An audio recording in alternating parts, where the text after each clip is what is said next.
առաքելական մեր մայր եկեղեցին պատմության հոլովույթներում ենթարկվել է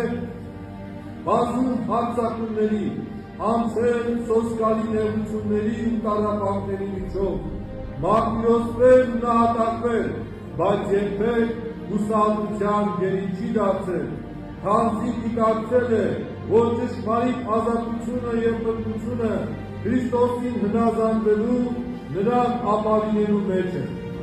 Քրիստոսով կյանքը լցվում է սիրով և ողորմությամբ, ազնվությամբ ու արդարությամբ։ Քրիստոս ճանապարհն է բավարարից դեպի լույս, մեղքից դեպի սրբություն։ Տերը միշտ հավատարիմ է